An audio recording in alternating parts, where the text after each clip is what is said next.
Welcome back, brothers and sisters. I am Braden. This guy right next to me, that's Tim, and this is The Second Legacy. And thank you so much for stopping by. This, if you are not familiar, is the channel where we take the 2A goings-on. We add a little analysis, some commentary. We attempt to make you smile with some humor, and we put a delicious garnish of sarcasm to carry you throughout your day. And what we are going to dive in today is we're going to wade into the Senate Judiciary Committee, where Senator Kennedy, a national treasure, uncovers something that I don't even think he uncovered about these gun controllers. We're going to walk through it right now. Can't wait to hear what you guys think. Leave a comment right down. Now, subscribe to the channel, like the video, do all the things. Tim, are you ready? We're diving into the swamp. Yeah, this ought to be interesting because I have no idea what you're about to show me. I know. That's the best part. Sometimes you just have to trust. Okay. You do. Surprise me. I know. Oh, it's going to be so great. Get ready for Senator Kennedy, who is always good. Always good when he's interviewing judges around gun questions. But there are two things here. Just going to give you, I'm going to lay the table. There are two main things that I hope you pick up. One's really obvious and one's kind of subtle. All right, let's get the first one. This is number 9. When you were a partner in your law firm, you volunteered to write a brief on behalf of the Brady Center. You wrote the brief, and this is what you said. You volunteered for this. You weren't being paid. Is that right? This was a pro bono case that one of my partners brought in, yes.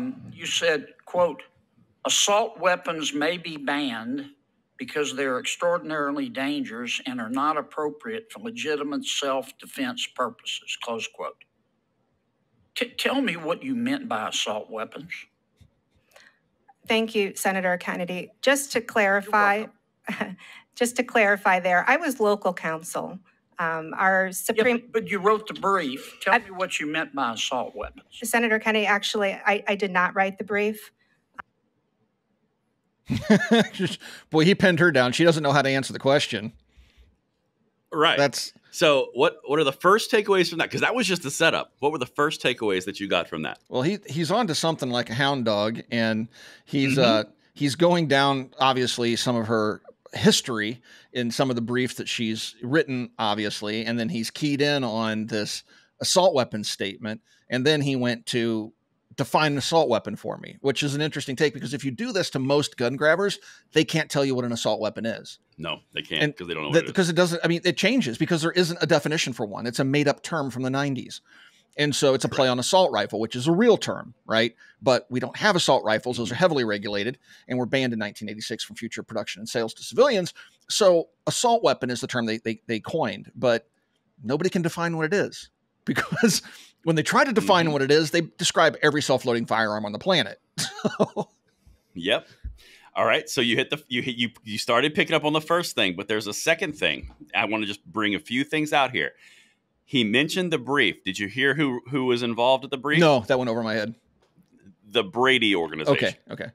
Okay. That's that. And then she said, I didn't write the brief. I was local counsel. Oh, that's right. Because she volunteered there. That's right. Okay. Right. She volunteered, yes, right? I recall. So you've got the assault weapons piece. That's what he's laying out, because that's where Kennedy's going to. Right. But this is where it gets fascinating. So this is number 10, Doc. Play number 10. Let's hit it. The brief was written by... you signed the brief, though, didn't you? Correct. I signed the brief. When you sign a brief, you're testifying to the court that everything in it is true, right? Yes. Okay. So they're your words in terms of the court, right? Well, you're correct, Senator Kennedy. Okay. I would never Tell sign... me what you meant by assault weapons.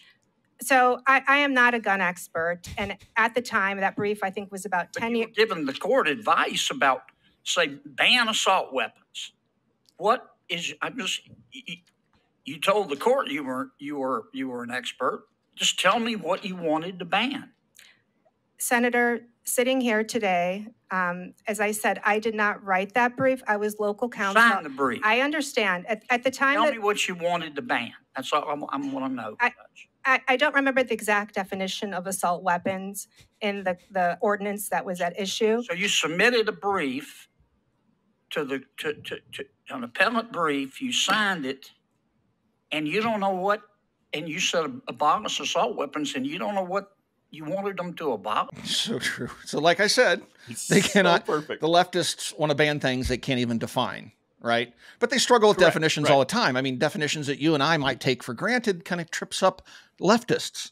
things like gender. What's a male and what's a female? Well, they struggle defining that when they testify before Congress. They don't want to stick their foot out too far because they're worried about getting canceled. So in this instance, Correct. She's dancing around. She obviously doesn't want to own what she did, but she cannot define what an assault weapon is.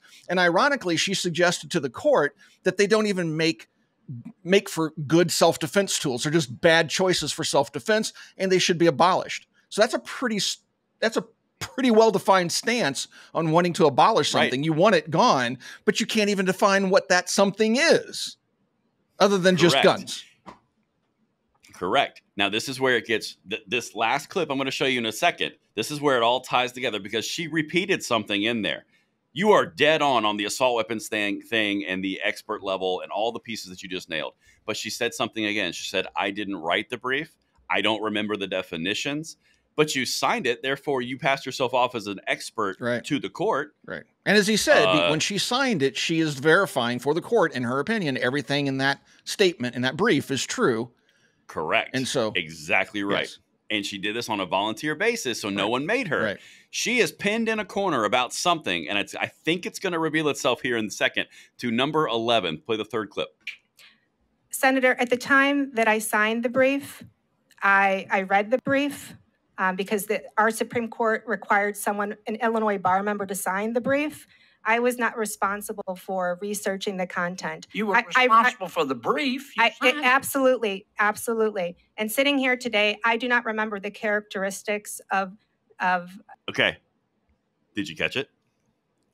Well, it sounds like he's trying to. It's almost like a perjury trap, but it does sound that way. But he's really trying to make the point of the assault weapons. You don't even know what you were trying to sign. You don't even know what you signed. That's the point he was trying to make. Yeah, I've been saying that the last two times. So yeah. Right. No, right.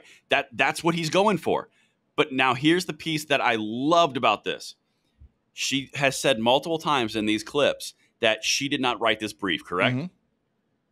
The first part of this testimony, Kennedy says, so Brady, you did this on behalf of Brady. Right. The Brady gun control group. And she tried to she tried to shift it to somebody else's responsibility by saying, well, correct. Yeah, it was a pro bono thing my partner brought in. Correct. And then she said, I was not responsible for researching the brief or writing the brief. They just needed someone who was barred in Illinois to sign it so that Brady had access into the state of Illinois to get their thing that they wrote into the courts in Illinois. That's the entire game. Right. Brady wrote all of this. They did all of the research. They used all the buzzword terms on a national level. They bring it to Illinois, and they have to find somebody in Illinois in order to get into the court system of Illinois to go, I'll sign that as proof, in fact, and I'm an expert witness. Right. So that's what she did because Brady wanted to get in the door and sue gun controllers or push gun control through assault weapons bans. She's now getting called on the carpet for signing it as an expert witness when she can't even define it. She didn't write it. She didn't research it. She's not an expert. But she did make it fact in Illinois. Right. It just exposed exactly what the gun controllers are doing nationwide right there. Yep. Well, the only way they can win is through dishonesty and charlatan actions like this, because on the merits on actually doing things the proper way, they can't win. So no, they cannot. They have to cheat. They have to lie. They have to steal. They have to do everything they can to convince you to surrender your rights. And it's pathetic, but yeah, I mean, this isn't surprising to me. This is just the dirty underbelly of the far left loons that want to take your guns away. That's the point of this episode. It's not about it being a surprise that they don't know what a definition of an assault weapon is, and they still signed it. Yeah. It doesn't matter that they passed themselves off as an expert not knowing what it was. It doesn't matter that they didn't write it, they didn't research it, they didn't understand it. The point is, they rubber stamped it for a much larger gun control organization in order to get your bona fides as a lawyer in Illinois to be in this very judicial confirmation hearing to get promoted as a judge. You know what blows my mind about all this? Obviously, if you're barred, you pass law school, which means you have above average intelligence, perhaps, right? At least book smart wise, maybe not street smart, but book smart wise. So they have the ability to learn, right? Obviously, that's why they're a lawyer. They're like AI. Then why do they keep going in front of the Senate and Congress when they get called to testify and they've seen all their little cronies before them get asked the exact same question. Can you define an assault weapon? Every time they get stumped by the question, why aren't they coming up with something by now? I'm glad they haven't. Exactly. But for being so smart, they're dumb as rocks. I mean, yeah, because the answer doesn't exist.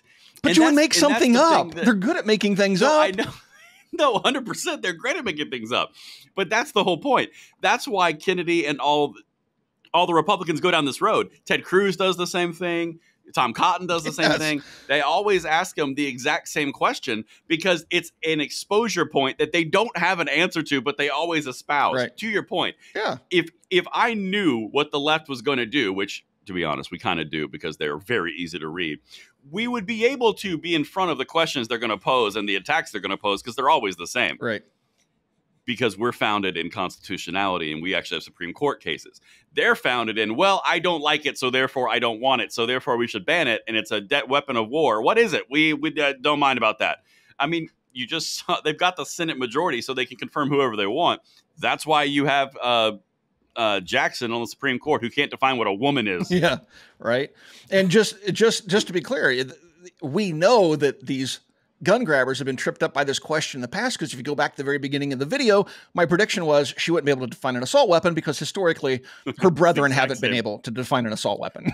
Her brethren. How dare you assume her compatriots' genders? Her comrades, Oh. whatever you want to call them. Her comrades. Commies! You said got it, you. not me. I got you. I did. I got you.